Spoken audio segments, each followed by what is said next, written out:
Hey, everybody, and welcome back to another episode of Veach Season.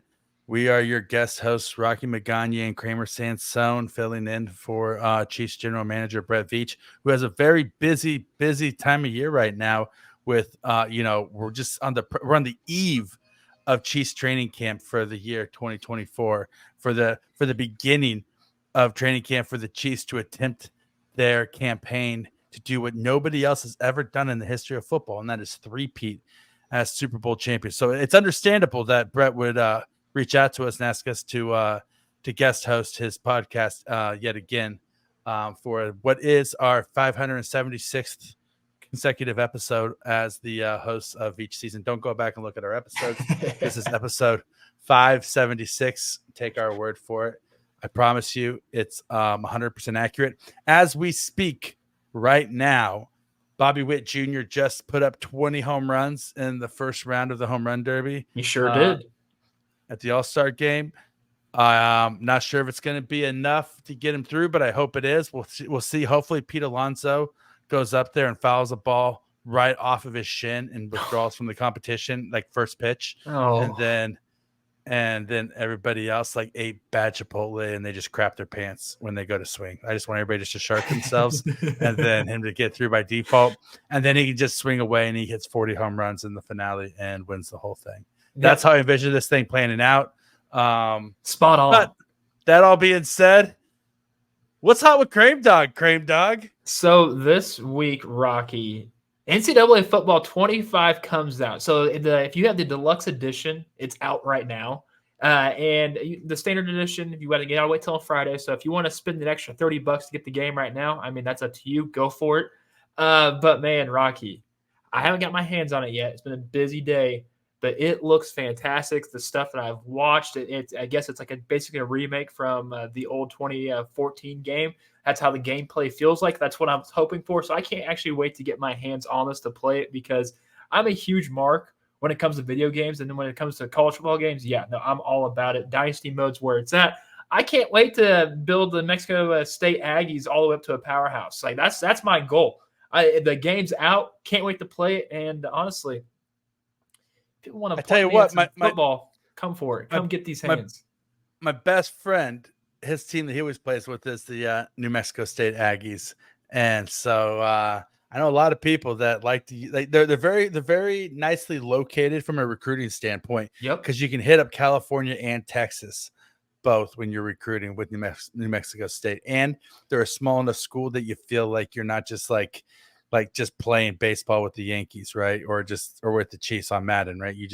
You have to actually build up your program. Exactly. So, man, I'm so excited for college football. I won't get a chance to play it probably for the next 2 years of my life because that's the amount of time that I have.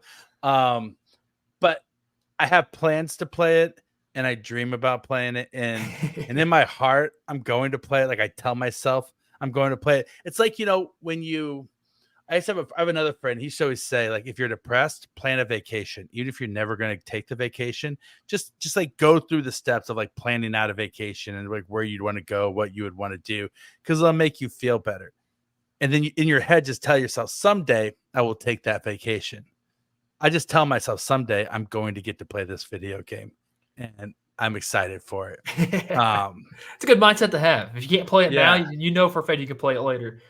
I know for a fact someday my boys will be old enough that they'll want to play it with me. Yeah, and then I'm just being a good dad at that point, right? Exactly. If we spend 16 hours straight and they don't go to bed and I let a 6-year-old drink 2 liters of Mountain Dew, it's not bad. I'm not a bad parent. I'm just bonding with my son. Exactly. At that point, right? Like 6-year-olds are so full of energy. They don't need sleep anyway. Right? It's like, I know I didn't need sleep at 6 years old. I was playing I was playing video games at 6, I'm pretty sure. I know what I'm saying. Like if you're 6 years old, like what do you need sleep for? You're not going to work the next morning. And what are you learning at school that's that crucial to your future?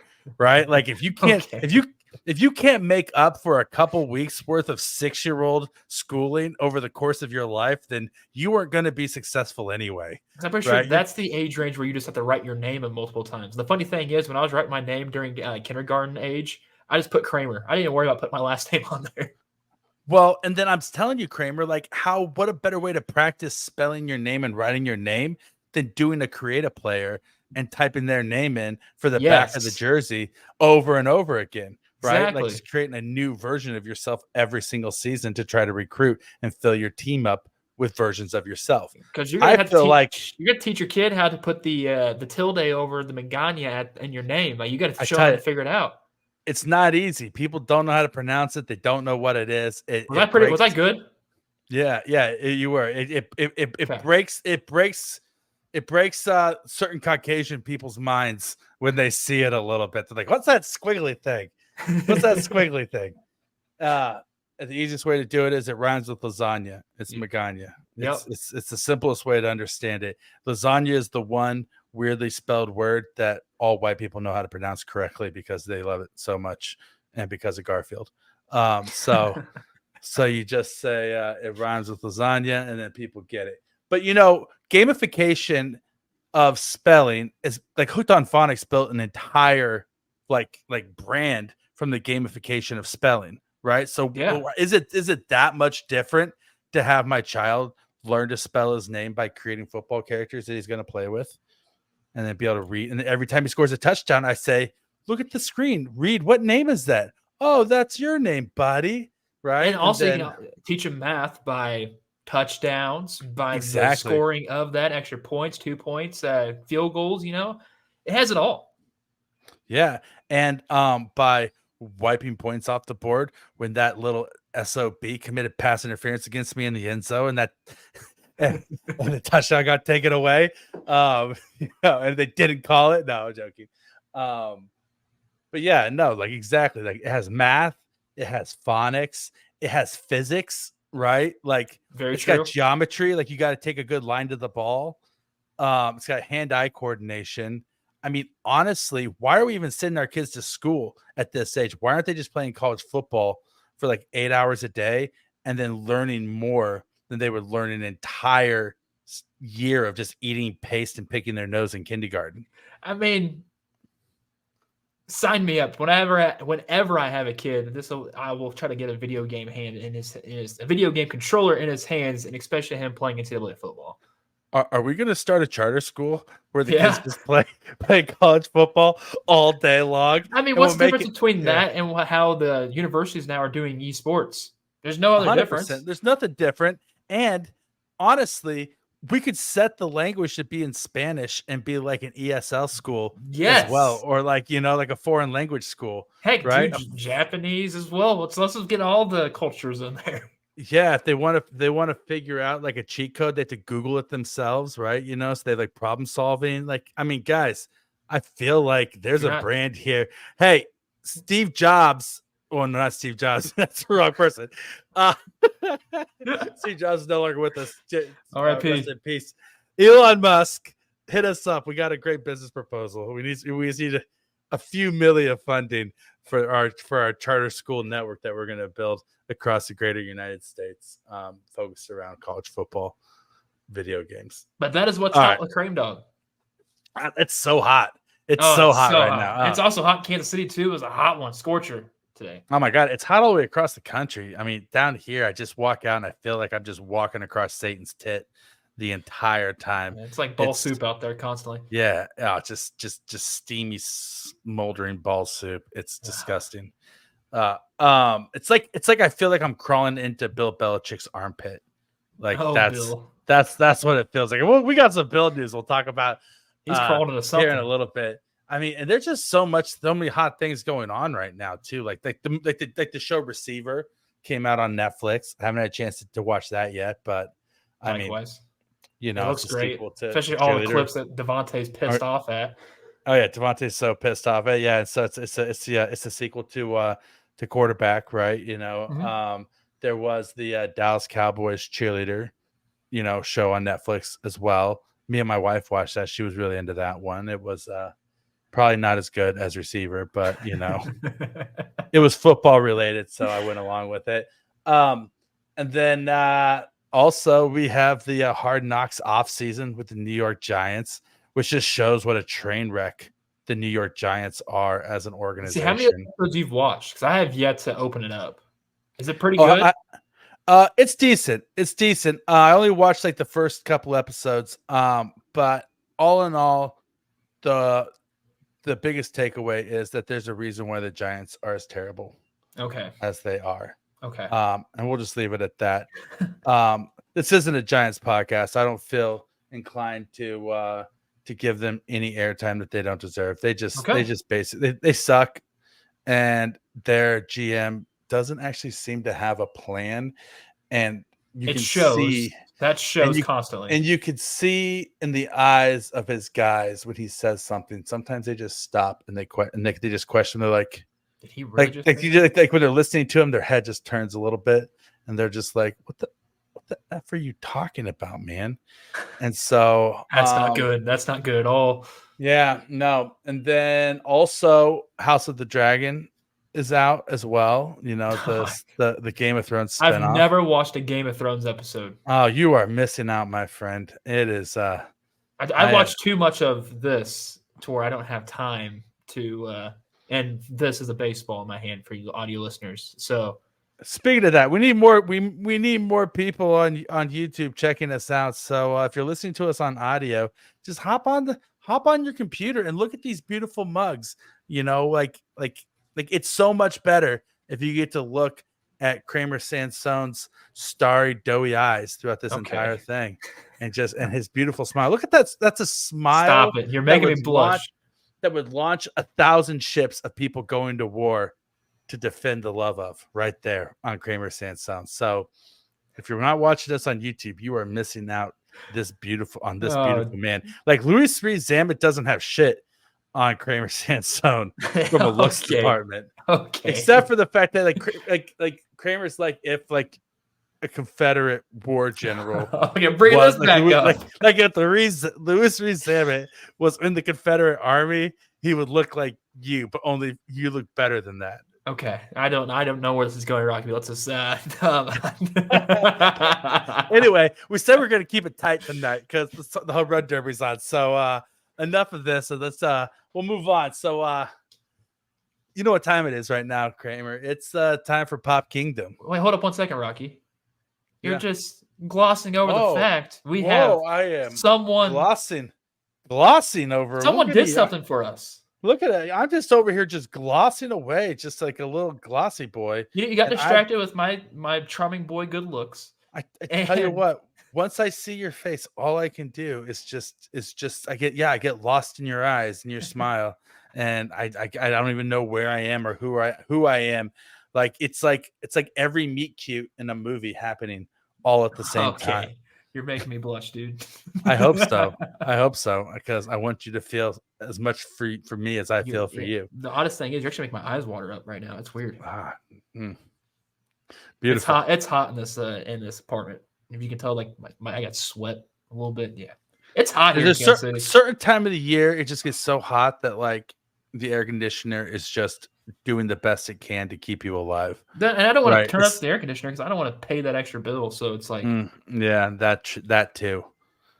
Anyway, we got a 5-star review this week, Kramer, from Let's reviewer, go. From the name reviewer 1675243. I think that's maybe a fake name. I don't think that's their real name. Are you sure? They went down. Yeah. They put their what's it called? Your social security number and your username. Yeah, that's not their Christian name on their birth certificate. I don't believe so. But the 5-star review says, just found out. Hard to believe AP would stop such a successful and robust pod network. Glad to see folks are regrouping on the new feed. Hell yeah, we're not just regrouping. We're circling the GD wagons, and we're coming back full force to take what's ours. Damn straight we are. We're coming back with a vengeance. We're coming back up out of the coffin like the damn Undertaker. You know, I don't know what the reference with that. I've just seen the GIF, the GIF, whatever you want to pronounce it. I've just seen that. I don't know what that's actually from, but I imagine it was him coming back to like. Randy Orton thought he killed him, and he was in a little coffin, came out there and got him in a choke slam position. Oh yeah, good times. That was like 2005. I've always said that Randy Orton's really bad at killing people. That's They, I've always said that. he is classified as a legend killer. So yeah, it's a little Yeah. bit ironic, A little bit ironic. All right. So now you know what time it is. It's time for Pop Kingdom. Yeah, so our first story of the week for Pop Kingdom isn't actually Chiefs related. We have a couple of them in here that aren't Chiefs related this week. But Chiefs Kingdom covers the entire NFL because all the NFLs are bitch. So we each get to cover whatever NFL story we want to because it's all ours at this point. We're America's team. We're America's team. And so the very first story for Pop Kingdom this week comes from when Jerry Rice was at a charity golf tournament, and a reporter asked him if the Chiefs had enough, their wide receiver room was good enough to win another Super Bowl. And Jerry Rice's response was to square up on the reporter, say, "I will F you up, blah, blah, blah, blah, blah. You effing come at me with that effing blah, blah, blah, blah, blah." And then as like his handler comes and pulls them away, he turns around and says, "You want some? Come and get some," to the reporter. And this is very reminiscent of back in the day when somebody asked a reporter asked George Brett if they thought Dayton Moore should be fired at a charity golf tournament, and George Brett proceeded to drop 46 F-bombs in like 2 minutes. Like George, yeah. And then he went home and his wife made him call into 810 Sports and apologize on air for it, like as soon as he got home for his behavior. I don't think Jerry Rice's wife has made him call up and apologize to these reporters, but Jerry, to quote the greatest songwriter of our generation, Taylor Swift, you need to calm down. You're being too loud. And am I off base on this, or does Jerry Rice just need to just chill out a little? Was he drinking a little bit during this? Because I mean, it's a charity golf tournament, so the answer is probably yes. I don't have any factual proof. Like, I didn't see a drink in his hand. I didn't hear anybody say that he was drunk, but he was belligerent. And it is a charity golf tournament where people are known to drink. I mean, at the same golf tournament, Tim Brown won a new boat by getting a hole-in-one. Oh, that's actually pretty sick. The only thing I have a problem with Jerry Rice in this was the fact when he walked away, he says, "You want some? Come give some." It's like, dude, you know for a fact if that guy goes out there towards you, security's going to get him. So that's a coward's way approach to settle all of this stuff. I mean, he asked me a legit, honest question. Yeah, it's a punk ass move by Rice in general that a reporter asks a question, even if you didn't like the question. The reporter's job is to ask you questions, and if you don't like it, just decline to answer it. The same reporter asked John Elway what it felt like to hand the Chiefs the Super Bowl trophy at the end of the Super Bowl last year, and John Elway responded, "It was fun. I thought they deserved it because they earned it." Like, okay, like, yeah, obviously John Elway didn't enjoy handing the Chiefs the Super Bowl trophy, but he also knows he's not going to fall into a trap by a stupid question by a reporter. And Jerry Rice later, after the fact, when he was asked about it, said, "I will defend the 49ers everywhere I go."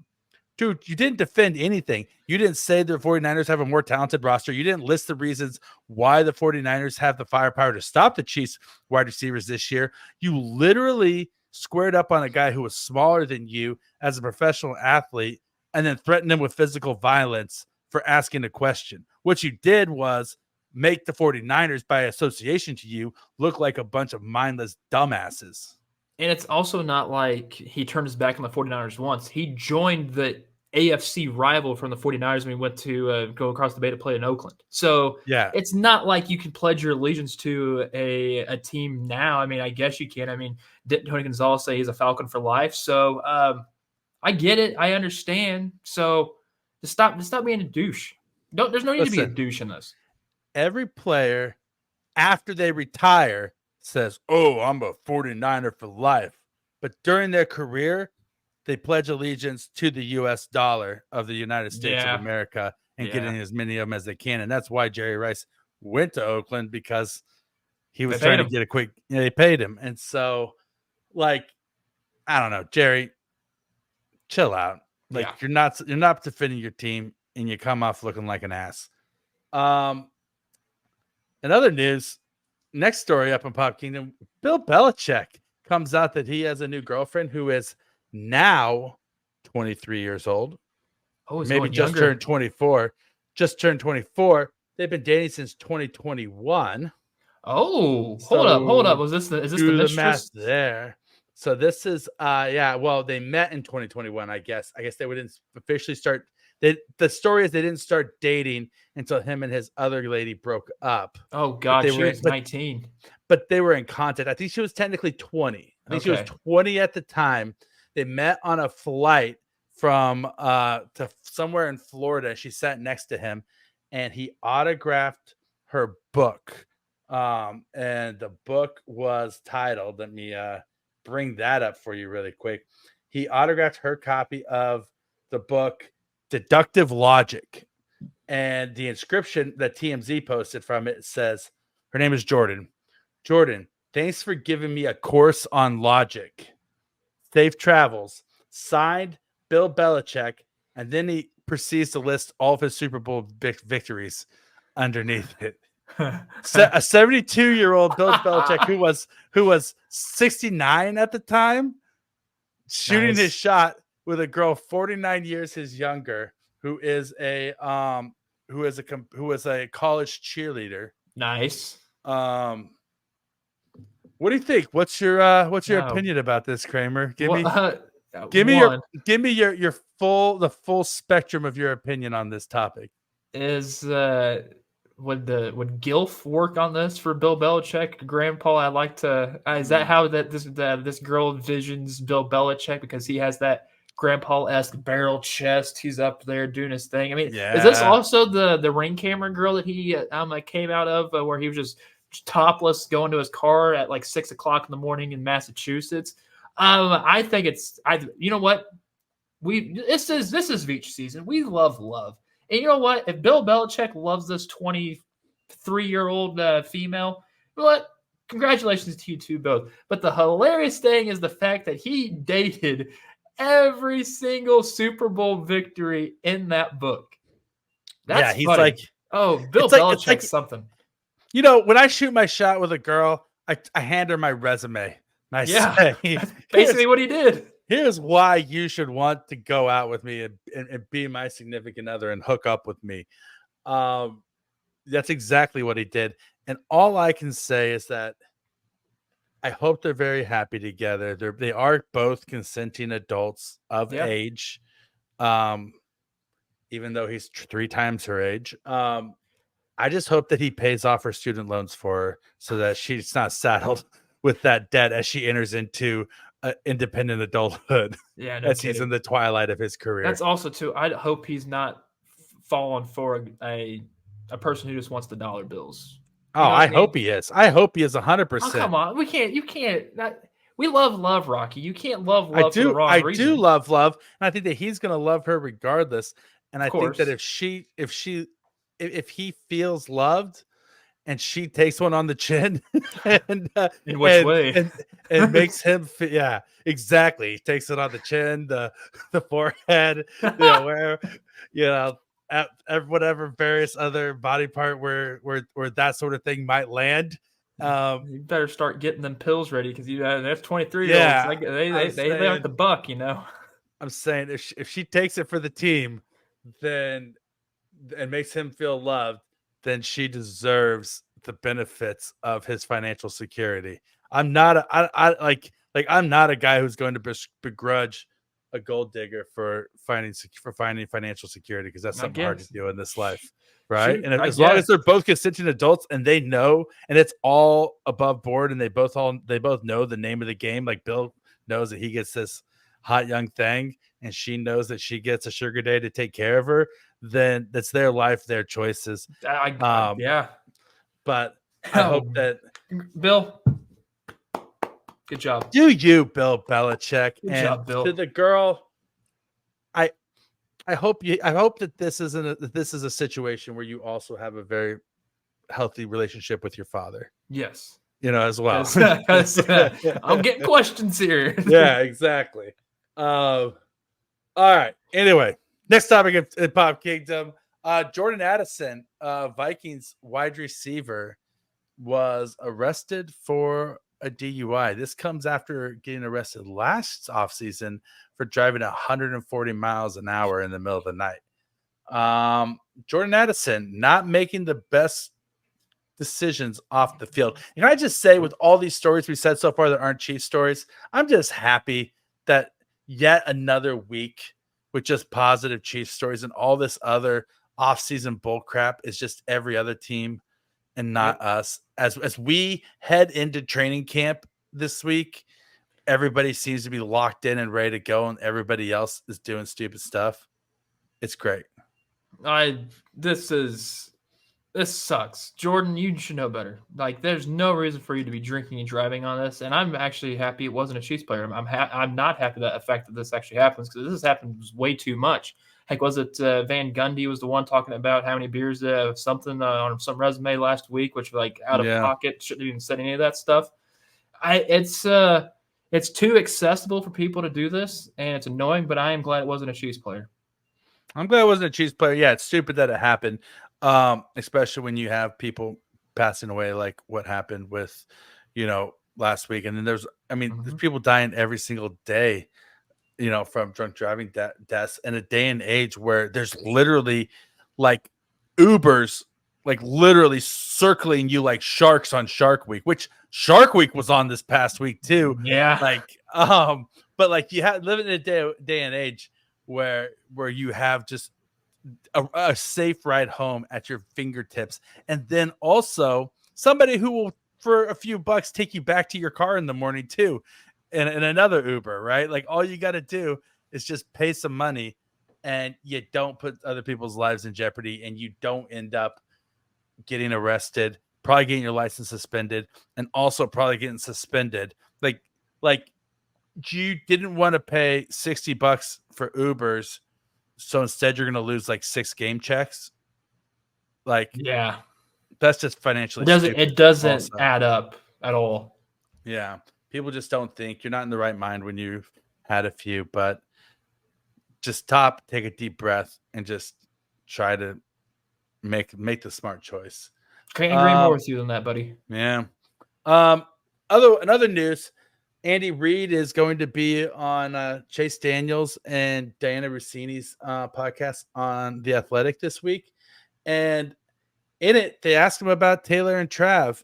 And he says in it that they're good for each other, and he's happy that they found each other, because everywhere that they go separately, they are the center of attention, and they don't really have any escape. Like, they're always on. At the football game, Travis has to be on. He's the center of attention. He's in the limelight. But Taylor's able to come to the football game and support her boyfriend and have a break from being the center of attention, because he's the center of attention. And in converse to that, when Travis goes on the Eras tour and he shows up at a concert, he's there as a supportive boyfriend, and sure, he's high-fiving people and meeting Julia Roberts and all that stuff, but he's not the center of attention. He's not the reason why people are there. He's able to just relax, have a good time, and not be the center of attention at the show. And he says that it's a release that both of them like desperately need in their lives, which I can totally see being the thing. I feel like also this is a good them being human. I feel like we saw Taylor Swift's human come out of her when she went to that Chiefs game, and she was out there with the beer saying "Let's effing go," or just having a good time that way. Then like we see what Travis is doing, he's having a hell of a time too, but he's not getting like ransacked by people wanting to sign autographs. Maybe that happens every once in a while, but we just don't see it. But he's being a human. They're being humans for once, and it's showing. And you know what? I appreciate that, because they kind of interact, and like on my day-to-day basis, like, yeah, they act just like me. It turns out that at the end of the day, everybody's just a human. Even famous people are still just people. Nobody looks cool when they're pooping. That's the like Taylor Swift. Wait, Taylor Swift poops? What? Taylor Swift poops. She doesn't look cool when she's doing it. And same with Travis Kelce. Question. This might be a little gross, but people would buy that? They would buy a Taylor Swift turd. Yeah, people would pay thousands of dollars. Think about it. That's gross. Thousands of dollars for that. Yeah, I mean, there's a lot of people that would pay really a lot of money for really, really disgusting things on the internet, Yeah. like even more disgusting than that. So yeah, 100% somebody Yeah. would pay for celebrity poop. There's somebody out there that would pay for Travis Kelce poop, Patrick Mahomes poop. Heck, I would pay for Patrick Mahomes poop. Let's be honest. You Like, think that? I don't know You think how. that stuff would stink? I don't. Oh yeah, of course. It smells terrible. It smells horrible. All the vitamins and like protein powders and everything he's putting into his body. Oh, that's just Like, gross. yeah, it's gonna be gross. It's all poop and it's all gross. But at the same time, I don't know how much I would pay for it, but like $10. Somebody said, He's not give me selling 10. that for $10. No. But if there's like a guy who's like his like housekeeper, It's like, hey, or I like got you. I got a his Mahomes yard turd, you man want who's it? like, he's like, give me $10, I'll give you a Mahomes turd. I'd say, sure, here's $10. And I'd keep it in a little container. We'd have an episode of each season. I'd say, look at this memorabilia I just bought. I want it. I have a certificate of authenticity, which is like the lawn guy with a Polaroid or doing a selfie with him at Mahomes' toilet with like the 6-inch floater sitting in the bowl before he fished it out and put it in the Tupperware container for me. That's so gross. So gross. This is the day that we finally get pulled off the air. That thing got authenticated. That's hilarious. Yeah. There's not another Chiefs podcast that talks about the aftermarket value of Chiefs player feces like Veach season. Veach season, baby. I guarantee there's not another podcast talking about that. But yeah, so Travis and Taylor are good for each other, and we love, and we're happy that they're together. Yeah. And in similar news, happy birthday, Harrison Butker. Big birthday boy here yesterday. Super Bowl hero. You don't have to agree with somebody always in order to wish that they have a very happy birthday on the day they were born. He's made a lot of money in the last 48 hours. Oh yeah, his jersey is currently the highest selling jersey on NFL.com because Serena Williams called him out during the ESPYs, and as a result, the people who are supporters of him came out in droves to show their support by buying his jersey. And listen, we're in a very, very I wasn't going to talk about this on the podcast, but I guess we will now. We're in a very, very polarizing, heated political cycle right now with the presidential election, and somebody in our country tried to take the life of somebody running for elected office and tried to assassinate former President Donald Trump. I don't talk about politics. I don't get into politics. Same. Other than the fact to say that if you think you're being a patriot by trying to kill somebody, you're not. Trying to take somebody's life is not patriotic. You're not saving the democracy by trying to kill somebody on either side of the aisle. Like, that's not political. That's just humanity and common sense. And in the same way, there is nothing like as American citizens, the one thing that we have is our inalienable right to freedom. We are born free. That it's in our Constitution, right? We have the freedom of speech and we are born free. And too many people give up that freedom to a politician willingly and then just blindly accept anything he says, anything he tells them to do across the board. And you shouldn't give up your freedom of expression, of thought, of speech to any politician. Politicians only exist to make your life better. Like, that's their job. You don't serve a politician. You don't follow a politician. They're not a deity. They're not a god. Like, their whole purpose is to exist to make your life better. They work for you. And this deifying or satanizing of people who are different than us is stupid. And it literally is just cultish behavior on both sides of the aisle of people just voluntarily giving away their freedom of thought and freedom of speech to blindly follow after a cult leader, honestly. And it's sad. And I would just encourage people just to try to use your brains and think for yourself, because you're more valuable than any political ideology that somebody tries to convince you of. Yeah, amen. And so anyway, I'm not going to talk anymore about that. Happy birthday, Harrison Butker. I Yeah, hope you happy had a great birthday. Harrison. I hope you had like a really big cake that was your favorite flavor. What's your favorite flavor of cake, Graham? Ooh, I don't like cake. I'm a cookie cake kind of guy. Oh, you get cookie cake on your birthday? Hell yeah, brother. So like a chocolate chip cookie cake? Is Yes, that kind sir. of what you do? Chocolate chip is my go-to for anything.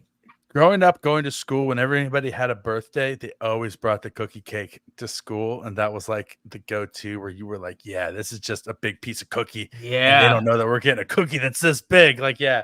So that's awesome. That being said, I love cake. I'm a big old chocolate cake guy. I'll eat a chocolate cake if it's offered to me, but it's not my go-to. Like, well, yeah, like if somebody's like, "Hey, I got this free chocolate cake. You want it?" You'll be like, "No, chocolate cake's disgusting." Like nobody says that, right? That's like what was it? I think it's Daniel Tosh had a stand-up, like one of his first stand-ups. He was like, "How come nobody ever like drives up next to you at a stoplight? It's like, hey, you want this free Ferrari?" He's like, if you were rich, you could just like give away a free Ferrari at the stoplight, you know. But like, if you're like asked to be like, "Hey, can I have that Ferrari?" and they're like, "No," you're like, "You're not rich. Otherwise, you would just give away a Ferrari." Yeah. You know. And so I kind of feel that way about chocolate cake, also, right? Like all these places have all this chocolate cake and they never give it away for free. Like you're not actually cake rich. Yeah, You're all just them like, Germans. yeah, you're German not chocolate cake wealthy. You're just cake rich. Yeah. Happy birthday, Harrison Butker. Yeah, happy birthday, Harrison. And also another news: Patrick Mahomes and his wife Brittany are expecting their third child. Congratulations on expanding of your family, and hopefully you guys giving birth to another future Chiefs player. If Bronze is going to be the quarterback, I don't know. Like what's this one? What would this one be? Like what position do we want them to play that we think that they would be athletic enough to play? Because this is Mahomes' kid. But here's the thing, Brittany. Oh, hold up. Brittany Why can't there be played two pro. quarterbacks?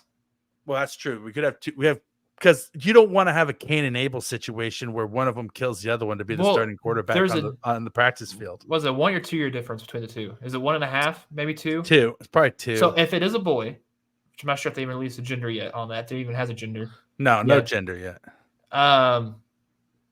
Why? That's the passing of the torch. That's the say it could be like say it's a 2 year. So that when he's a senior and the other's a sophomore, and that's going to be awesome. He passes the torch off to his brother to finish out their high school career, and then they go separate ways in college, and boom, they're NFL quarterbacks.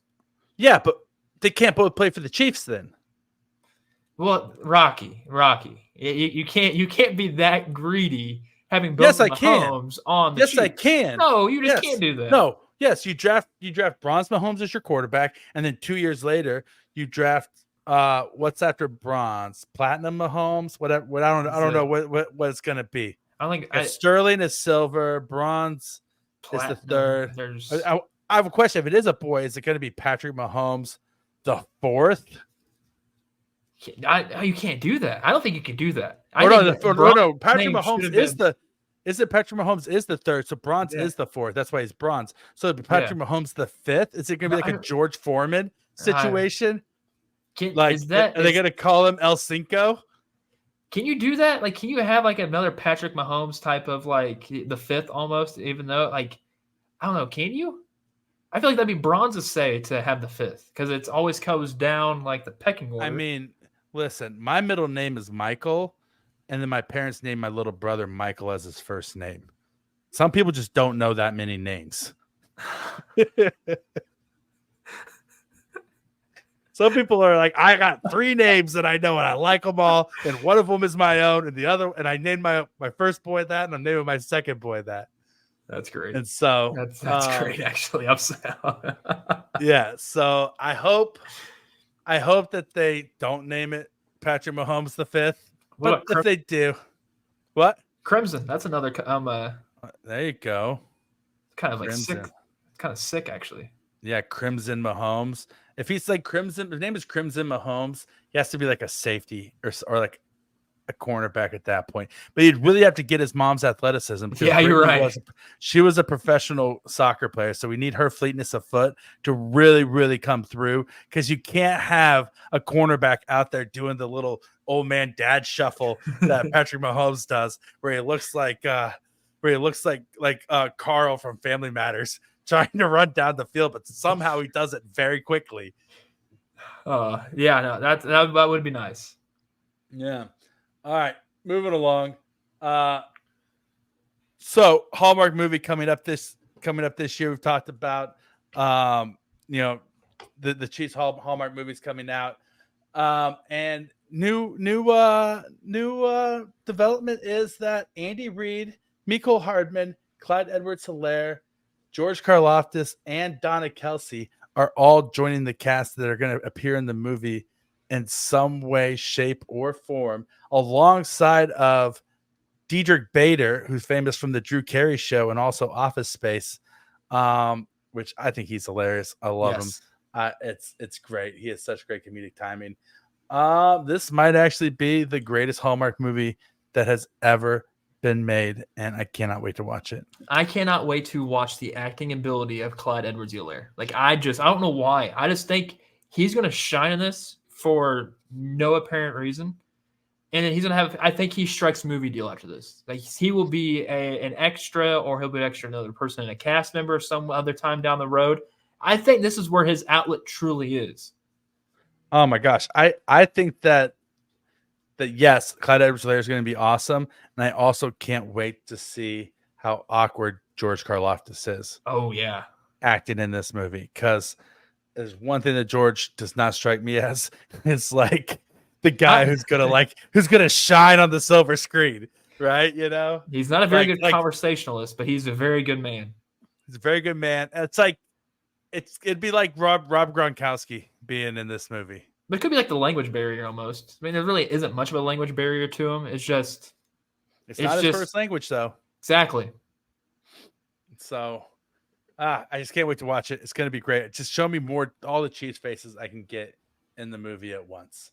But yeah, so that wraps up Pop Kingdom. Pop, pop, pop, pop.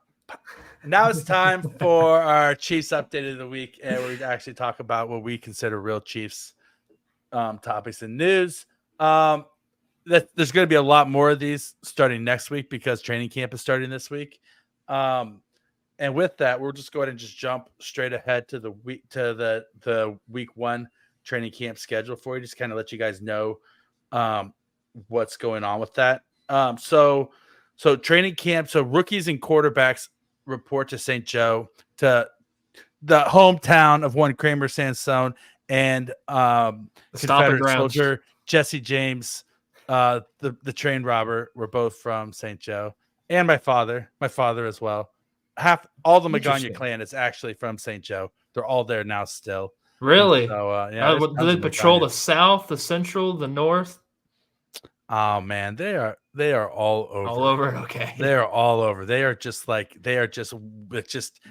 their fingers like in every little community in that town. You can't go anywhere without tripping over. Yeah, that's how my family is. So I completely get it up there. Mm-hmm. I guarantee you that at some point our families have crossed paths. Oh, probably. What if we're feuding? What if we're feuding and we don't even know it? And like our friendship is we're just star-crossed podcasters this entire time. And that our bromance is destined to maybe we mend the tragedy. Fences. I would like to think so, but I don't know how strong the familial bonds will be. Like some people might have to die in this podcast. You watch too much Games of Thrones, Rocky. Yeah, Hatfield and McCoys. There's a big history of feuding in the United States of America, Kramer. I hope our families aren't feuding. Hope so as well. In St. Joe, you never know. That is true. There. It's still, it's St. Joe, still St. Joe. St. Joe will always be St. Joe. But that being said, training camp schedule for this week. Tuesday, rookies and QBs report to Scantlin Hall. There will be press conferences for Coach Reid and Mahomes outside of Scantlin Hall at 2:15 to 3:15 p.m. And then Wednesday, July 17th, Practice is at 9:15 a.m. It is closed to the public, but open to media. And then players will be available post-practice at around 11 a.m. for comments and interviews. Thursday is another 9:15 a.m. practice. Players available post-practice approximately 11 a.m. That is also closed to the public. Friday, practice again at 9 a.m. No post-practice availability. But later in the afternoon, we get the yearly press conference of Chiefs president Mark Donovan in the Hall of Fame room there at Spratt Stadium. That is usually like a 45-minute long press conference where he talks about everything. If we're going to get any Chiefs comments about the stadium situation and the state gate or city gate or wherever we're calling it at this point, on if we're going to be in Missouri or Kansas, it's going to be during that press conference will be the time when the team makes an official statement and talks about it. It's when he's going to be asked about it. It's when he's going to give his longest comments about it, because it's like an open forum, where he's answering questions from reporters. There's no practice on Saturday because that's when veterans report. And then on Sunday, July 21st, it's a 9:15 a.m. practice, and Andy Reid will be available to the media for interview afterwards. And that is the first practice that is open to the public if you want to go down to St. Joe and watch the team play and practice in training camp this year. I'll try to get some sound for us. I'm gonna try. Try to get us some sound, see what you can do. It's funny because Chris Jones tweeted out this week that he was ready for training camp, and Mahomes replied by saying, "Then show up on Tuesday." Yeah, and then Jones got real quiet real quick. That was funny. That was quite, because that'd be funny if he actually did show up on Tuesday. It would. And the only veteran besides Mahomes there. Hey, I get reps, man. That's all you need right now is get your reps. It's what you didn't have last year. Last year. Very true. And so, so that's the training camp schedule coming up. Other Chiefs news this week. Patrick Mahomes was named best male athlete and best male NFL player at the ESPYs. Congratulations. Congratulations. Yes, that's 100% true. He is the greatest football player of all time, and he deserves every single award. Travis Kelce was named best tight end by ESPN.com, and he was also won the People's Choice Award for best athlete of the year, beating out the likes of Lionel Messi, Steph Curry, Simone Biles, and Caitlin Clark. What? And I love Travis Kelce, but there is no world where he beats out any of those people for athlete of the year ever. The Swifties, it's the People's Choice Award, which means it's a popularity contest, and the Swifties came through in force for our boy Trav to get him the People's Choice Award for best athlete of the year. It's funny he didn't show up because I don't think Travis really knew he was actually going to win this. No, and I think he also thought it's not a real sports award. That's true. You're right. So he thought, well, if it was an ESPY, I'd show up, but this isn't an ESPY. This is a People's Choice Award. It's essentially a popularity contest, and he knows that he's dating the homecoming queen of the world. Yeah. And so, it's a good way to put it. Of course, he's gonna win. But Mahomes was also named best quarterback by ESPN.com, and Chris Jones was named best defensive tackle. The Chiefs are just coming through with, and also the Chiefs interior line was named top 10 in the NFL for Creed Humphrey, Joe Thuney, and Trey Smith. Chiefs roster is stacked this year. There's no reason why they shouldn't be back in the mix for the Super Bowl and finish the damn thing off this season. They're a star-studded of a lineup as you're going to find in the NFL. But yeah, so let's wrap up the episode real quick. Let's go over some position battles in camp to watch, Crane. Okay. And so the first position battle I think we really got to pay attention to, that it's going to probably be the most heated battle of all camp, is the battle for quarterback one. Who will it be? Carson Wentz or Patrick Mahomes? Go. You would be wild if we. Just wouldn't it be just wild if Carson Wentz just somehow pulls that out of his ass and just beats out? There's no way Patrick Mahomes loses this battle. Who's even the backup? Who's fighting for the backup spot right now? Is it just Carson Wentz? They just give it Carson. To him? I mean, it's Carson Wentz, and then is Gabbert still there? Is he free agent? No, Gabbert's gone. It's what's his face? It's Shane Buechele, and then it's also Oladokin and Ian Book as well. Oh, and Ian Book as well. Let's be honest. Ian Book's not making it. Into camp, it's going to be there's never a competition for QB1. I'm just trolling here, but there's honestly not a competition for QB2 either. Into camp, when you can write it in ink, tattoo it on Andy Reid's back. QB1 is Patrick Mahomes. QB2 is Carson Wentz. Everybody else are just camp bodies at this point. But the first real battle that we're going to have in training camp is the left tackle battle between Wanya Morris and Kingsley Suamataia. And it's going to be the one to watch because the Chiefs, I think, want Kingsley to win this position battle, but they're not just going to give it to him if he's not ready, right? Like he's their long-term plan at left tackle, but if he's not ready, they will play Wanya Morris there unless Wanya Morris isn't ready, right? And then you're like, okay, let's look at free agency. Or what about the adverse effect? What if they both been practicing like crazy and they've been at OL Masterminds or somewhere like that, just practicing nonstop, and then they are both just playing lights out at training camp? Then you got to look at, okay, is there a trickle down effect with Jawan Taylor? If Jawan Taylor comes out and shits the bed and the two young guys are playing, well, do you look at moving them?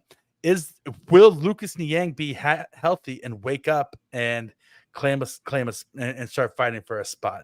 That it's left tackle itself is wide open, but then by default, I think that despite Jawan Taylor's money, I don't think that he is fully locked in at right tackle if one of these other two guys outplays him. I don't know. I think no matter what you paid Jawan Taylor, he's going to have to play right tackle. Like, you're just going to have to hope and pray that he's the guy. But the thing about the left tackle situation is you're going to have a great swing tackle if whoever doesn't get the starting role. I'm curious if it will be Kingsley, because, I mean, we know that Wanya's he's had some, I don't know, I want to say that it's like when he has started, it's not like I thought he helped control the game in the trenches, because I never thought in my life, like 50% of the time, I'm like, yeah, they're going to get to Patrick Mahomes, and I'm not sure if that's the right number, how they got to him, but it's not like Wanya is an Eric Fisher that as of recently, who's been playing left tackle here in Kansas City.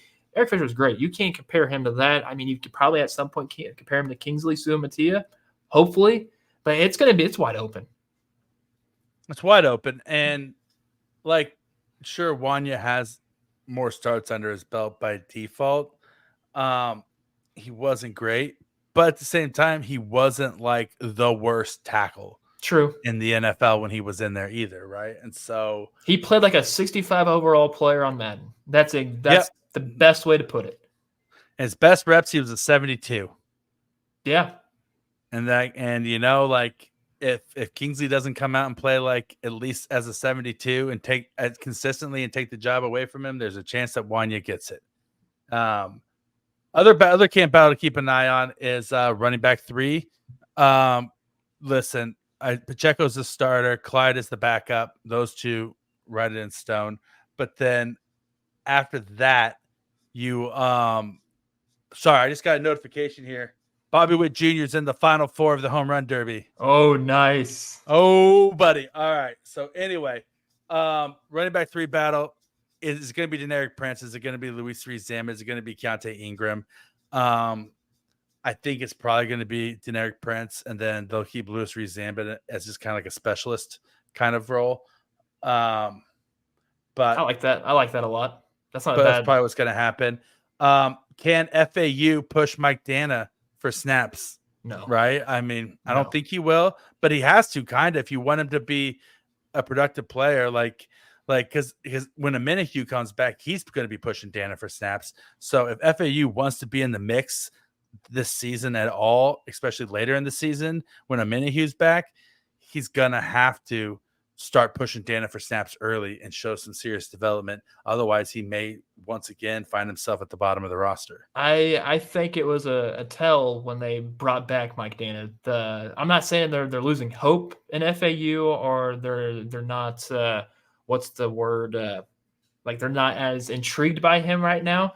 That's why they brought back Mike Dana, because they know that he can shore up the defensive line and help them get to the Super Bowl and hopefully win a third straight one. Having FAU in this lineup, I mean, as a rotational piece at best is awesome. But I see Mike Dana still get most of the majority of the snaps, even also when Omenihu does come back as well. Yeah. Unfortunately, I think you're probably it's probably you're probably accurate. It's probably what's going to happen. It'll be interesting to watch it play out as camp goes on.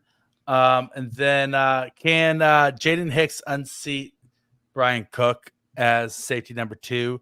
I love Brian Cook, but coming off of a serious foot injury, Chiefs drafted a 4th round safety that they were really high on. I don't think his role is as settled as he would like it to be. I think that there's a serious chance that either Jaden Hicks can unseat him, or possibly they move another player like a Chamari Connor or Nick Jones or somebody to safety as well, depending upon how it plays out, or Deion Bush even. I can see Jaden Hicks taking over. I really can. Yep. At least at some way halfway through the season, I think that it's his. I do too. I think that they like everything about him, and Steve Spagnuolo doesn't come out and say that he's the prototypical safety. He's explosive. Yeah, he's very explosive. So I think that eventually Jaden Hicks does take the spot if Cook doesn't do something to defend it. And then the last one is, what are the Chiefs going to do at cornerback? Do they move Trent McDuffie to the outside? Do they leave him in the slot? If they leave Trent McDuffie in the slot, then who starts on the outside? Joshua Williams and who else? Jalen Watson or Joshua Williams? Neither one have shown enough to say that they're locked in starters day one. Chiefs drafted Kamal Haddon, and then Najee Johnson was taking reps with the ones on the outside before tearing his ACL last year. And even now, Steve Spagnuolo says that Najee Johnson's going to be in the mix. Our lads has the roster website has Najee Johnson penciled in as a starting outside linebacker right now on their depth chart. I think that Najee Johnson is going to play. He hasn't started a single game in the NFL because he only played special teams his rookie year, and then he tore his ACL last year. But I think that the Chiefs like him enough to give him a chance. And when you watch his college tape, he's very much like a Jerry Sneed type, where he plays his best going downhill. He's very physical. He's kind of a ball hawk. He's aggressive, maybe sometimes a little too over aggressive, but he's going to live and die by that. And he can play press man coverage, and he flips his hips well. So I think that Najee Johnson is very strongly in the mix for a starting job on the outside right now. You also got to think about Kelvin Joseph. I mean, they brought him in as they get that second round potential talent that he was drafted at when he was in Dallas. He might be a little bit of a spark as well. He's a big question mark. I don't even know if he's even going to make this team. That could be a topic for a different day, honestly. But I would like to see him do something. In the words of Charlie from It's Always Sunny in Philadelphia, wild card, bitches. Yeah, wild card, bitches. That's Kelvin Joseph. That's his entire like role on the team and in training camp. He's that wild card. They put him in the mix. If he works out, fine. If he doesn't, it's whatever. He's the wild card, bitches. And I love it. And so, yeah, who knows? It's going to be interesting to see. Hopefully he shows something. Hopefully it makes it interesting and he fights for a roster spot. But we're going to be bringing you guys a lot of Chiefs content now that training camp is really ramping up and we're getting back into the season. We have 52 days, I think, till the season starts. It's actually, it's 52 days. No, 52. Is it 52 days? Is it 52? I don't know. I saw a tweet. I saw a tweet that said we had Creed Humphrey number of days left until the season, but I can't remember if it was today or yesterday. That had to have been today because that's this guy making those. Oh, that's you? Okay, yeah. Well, there you go. See, there you go. So let's get to see those. Okay, yeah, all right. Of course I see those. Of course. And so that had to be today. So that's 52. There we go.